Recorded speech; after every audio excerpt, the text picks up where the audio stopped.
All right, welcome back, everybody. It's been about 2 months since the original Alpha Auto REV Force engine debut on Driving for Answers.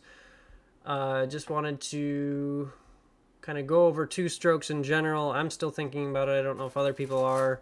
Leaf Ender campaign for Alpha Auto is wrapping up. Obviously, I have some concerns patent-wise and a little bit on their design as well. So I'm not necessarily plugging for them, but interesting to see that startups in the automotive space are getting funded. So that's kind of cool to see. I do hope that they steward their investors' money well, and that I am wrong on some of the issues I see with it. But hopefully that goes well, and it's good to see some enthusiasm in the startup market, and hopefully great new designs will come forth. Speaking of great new designs, Mazda came out with their two-stroke patent before the REV Force became well known. They've been working on it for a while. So I want to kind of go over those two designs and the overall market, so to speak, for bringing the two-stroke back. Just a quick overview again of what we're talking about. So the REV Force engine is a supercharged two-stroke, no air through the crank, hence the emissions compliance claims, and a rotary exhaust valve, a very basic description. Mazda two-stroke is a also supercharged two-stroke, no air through the crank. They do not use a rotary exhaust valve. They use poppet valves overhead. So a little bit deeper dive into the differences here. The REV Force engine has double piston rings. This is the, not by itself, but this is part of the problem I have with their claim to meet emissions. They will be better than a traditional two-stroke because there's no air through the crank. So I'm not saying they're worse than a standard two-stroke.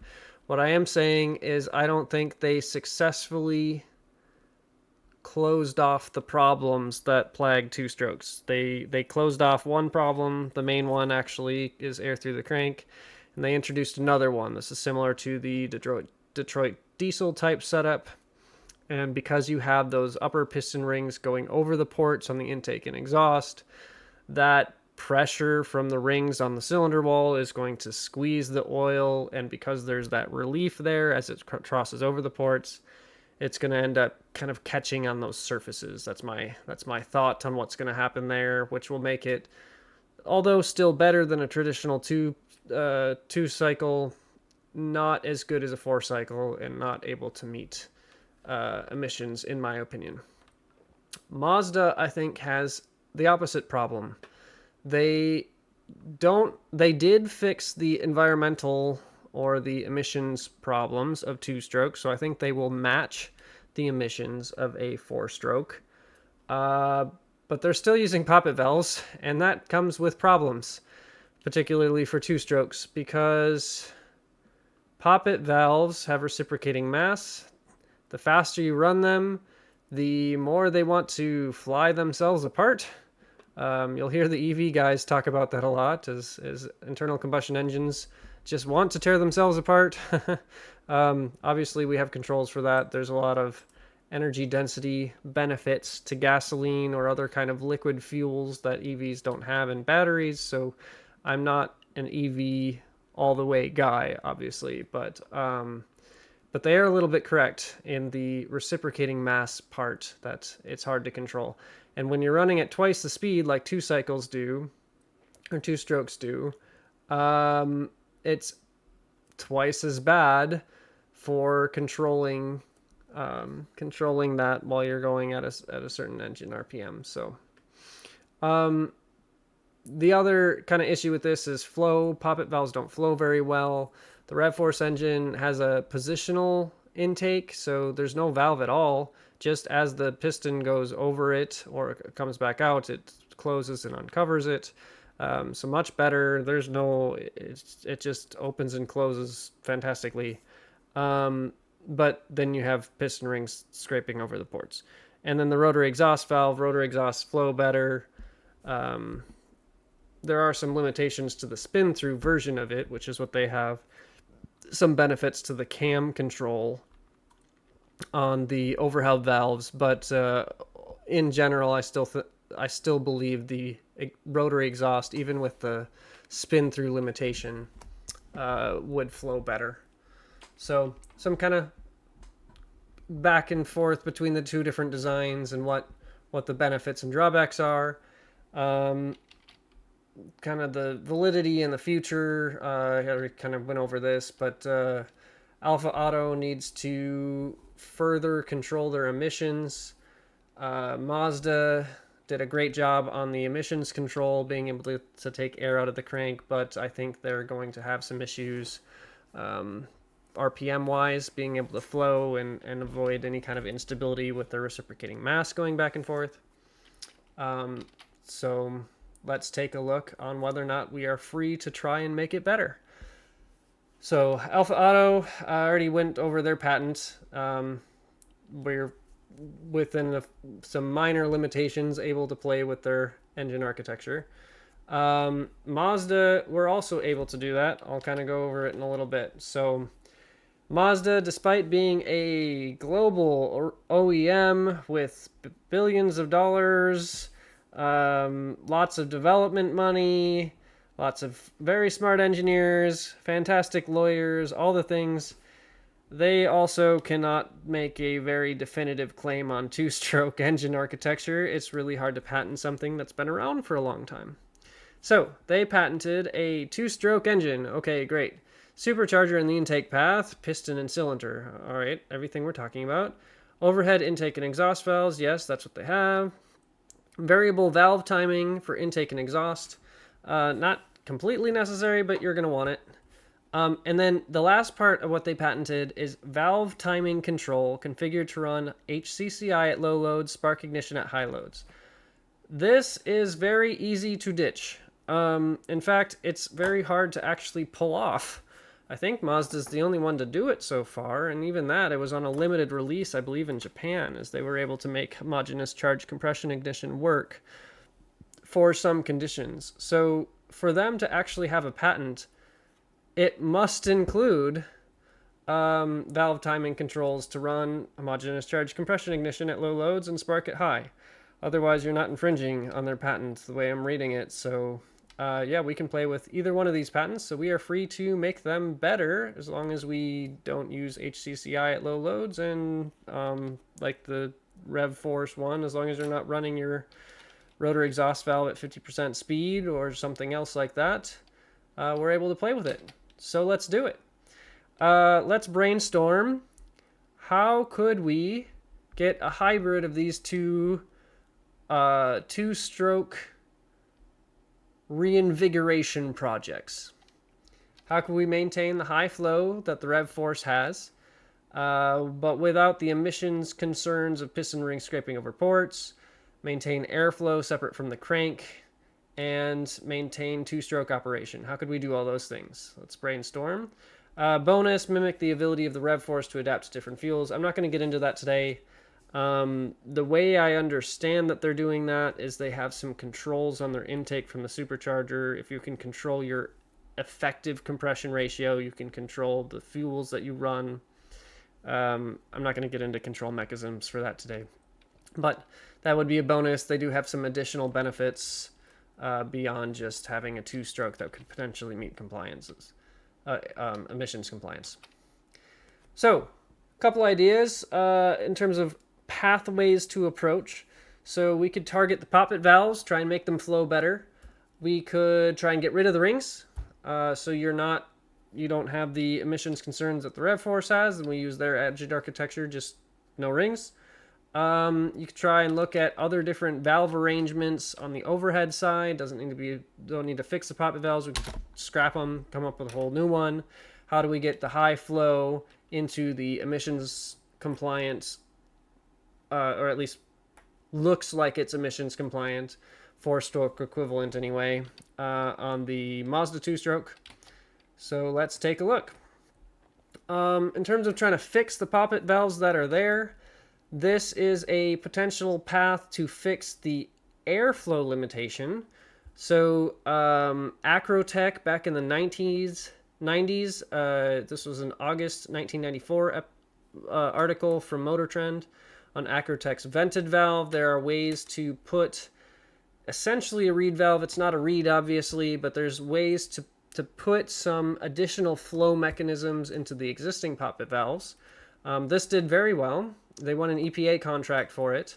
I spoke briefly with the inventor on it, and he mentioned that they had an RPM instability around 5,000 RPM, which is the other thing that can plague poppet valves, is you have reciprocating mass. It's hard to control it, make sure everything's perfect on that, and they ran out of money before they could fix it, so that company is gone, so that's able to play around with that idea.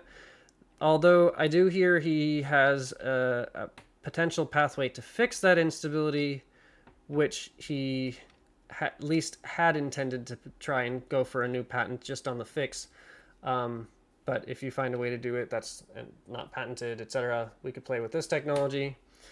Running without rings, maybe not the best idea, but it's possible. Garage 54 out of Russia, I believe, did this already, where they took the rings off, matched it to the cylinder, so you have a very tight clearance. You're able to maintain your compression. Start it up. They ran it around the block, I think a couple times, but then it seized up. So this is an idea to keep the REV Force engine architecture intact, just get rid of the rings, or at least the upper ring, where you're scraping over the ports. Then you still have your ports down the cylinder. You can keep all of those control mechanisms and things.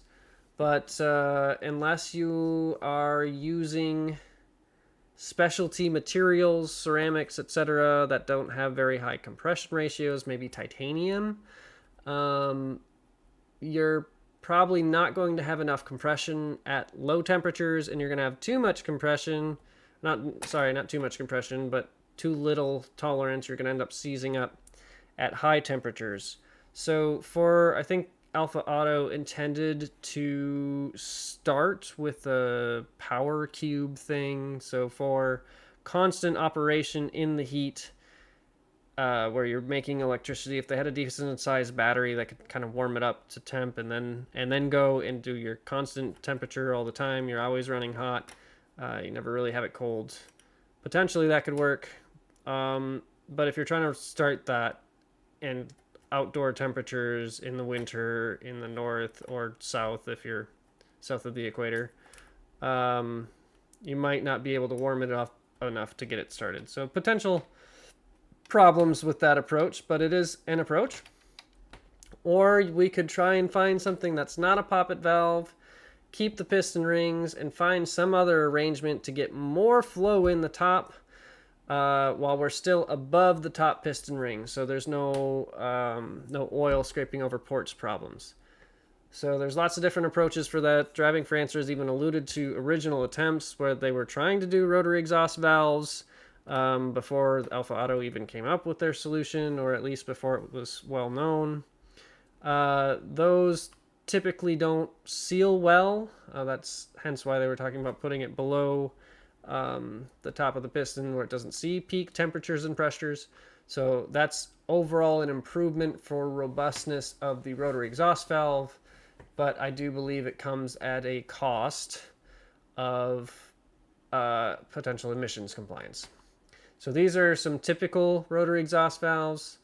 This Patacon Patrova one may do a little bit better in terms of sealing because it comes in through the side actually, instead of all the way around. So maybe they could run some tight, but either way, you're needing to spin something. If you're spinning it, you need to maintain a clearance. If you need to maintain a clearance, air can go through those gaps. And because it's spinning, it's a fairly decent flow shape. It's going to be a circle. So to be able to go around the outside in a circular way, even if it's tight, it could flow. So there are sealing issues with any kind of rotary type overhead valves, particularly at the peak temperature and pressures. So I think those are kind of well-known drawbacks to those designs. There's one other design I want to talk about. Happened to be somebody who commented on my first video So I had a Google Meets discussion with them, and I think that may fix it. Um, Obviously, I haven't seen this thing run at anywhere near the RPMs that we would want to see for a two-stroke, but they have some very interesting designs that look fairly robust. So I want to talk through this because this is potentially a fun way to do it. Um, it would keep the flow capacity of a rotary exhaust valve. It actually would have the cam profile control. So the rotary exhaust valve on the REV Force is what I'm calling a spin through. It's they talk about electronic control with the servo and things, so you can adjust it. So you could actually make it open a little bit longer than what it would be if you were just driving it with a belt. But I don't think I would bother with that. I'm not sure it would get enough. I don't think you could robustly do that enough to make it worth it. Just my thought, though, as an average non-professional commenting. Random guy on YouTube, yeah? Okay. This one I think would be a little better because you could have it open. You could slide it open faster, hold it in the open position longer, and then slide it shut faster because you have it cam profile driven. They talk a little bit about eliminating potential collisions between your piston and the valve. That does happen occasionally. They're pretty robust against it, but in poppet valves, that could happen. You could blow up a motor that way. And they have successfully run this in a turbo wastegate application, which shows that it can seal under high temperature, high pressure conditions. So very good to see. It does not show that it can run at high RPMs. So I think the next step for this company is to find a partnership where they could actually run this thing fast and see if there's any instabilities that could happen. Like I mentioned with the vented poppet valve from Acrotech, they made massive power. They did fantastic. Made a lot of power on less gas. Had to totally remap the whole thing. Everything was really great, except when you pushed the RPMs up and then it started having instabilities. It wasn't acting properly. I would like to see this valve run at high speed. I was originally thinking it would degrade when I was looking kind of on their online website and materials and things. It looked this green ring here sealing to the upper plate that's sliding back and forth. I thought that was some sort of composite. I figured that would heat up with friction and that would be a problem. In talking to them, it looks like they're using a metal. They originally used brass, and now they're looking at Inconel.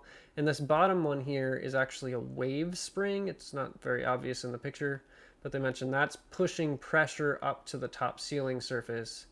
And that's kind of how they're helping keep their seal without seizing it up. So I think this is a good step. The company's still alive. The patent is still enforceable. I got a slide on that coming up.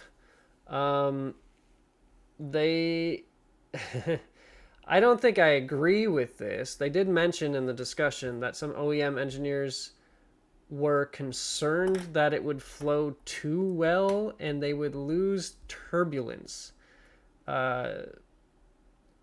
Frankly, I don't think turbulence is a good thing, with the exception that turbulence would help distribute the air and fuel more evenly in the combustion chamber if you didn't have a good way to make sure that that was done and atomized well and preferably vaporized, because it's the vapor that burns, right? So that was, it was concerned that it was brought up as a problem that it flows too well. I think they're BSing.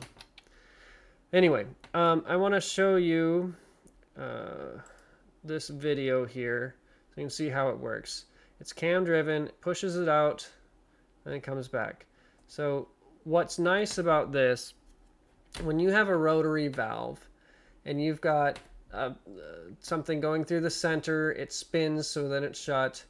This whole outside is kind of a constant geometry that is relatively easy to flow through when you have peak combustion pressures, etc., going around the outside. So it can be closed in the center, but you can still go around the outside of your cylinder for your valve. This sliding one just isn't as conducive to flow. So I think this would survive better in an overhead area. They did show in the wastegate that it could survive those pressures for turbo. So temperature, pressure seems like it could survive, and I believe that part.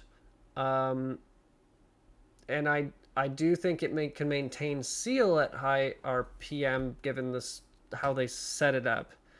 I would like to see them run it at high RPM to show that there's no instability, which is obviously something that they aren't going to be able to show in a lab very easily. They'd have to put this on an engine and run it, and I know they've been operating on a shoestring budget so far. A lot of us startup guys do. So that'd be interesting. I think that's their next step. But it is a potential way to fix the issue. So I thought I'd share that. Since I'm going through the patents, I went through Mazda's patent, went through the REV Force. I'll talk through this one. This one's actually pretty strong. As far as I can tell, I don't see a way around it. There's the obvious difference of this is just a valve, and Mazda and Alpha Auto tried patenting whole engines based off a two-stroke design. That's undeniably a lot more difficult than just patenting a new type of valve that could go in other engines. So they don't own an engine here, they just own a valve. But they own it much more definitively. So that's cool to see that they did their patent correctly. So that's fun. I think that's my last slide. It is. So I'll leave it here. So anyway, thanks for kind of brainstorming with me on how we can maybe fix this. I thought I'd do a highlight on one of my contributors of their company. If you have cool engine design patent things for startups in the automotive space, doesn't have to be two-stroke, but I'm kind of on a two-stroke kick at the moment. Feel free to send it my way. I'm happy to give it a review and go through different things. Let me know what you think about potential fixes for the two-stroke and whether or not any of these new attempts will bear fruit and whether we'll have two strokes again in the future. I guess we shall see. Thanks everybody for your time, and till next time. Bye.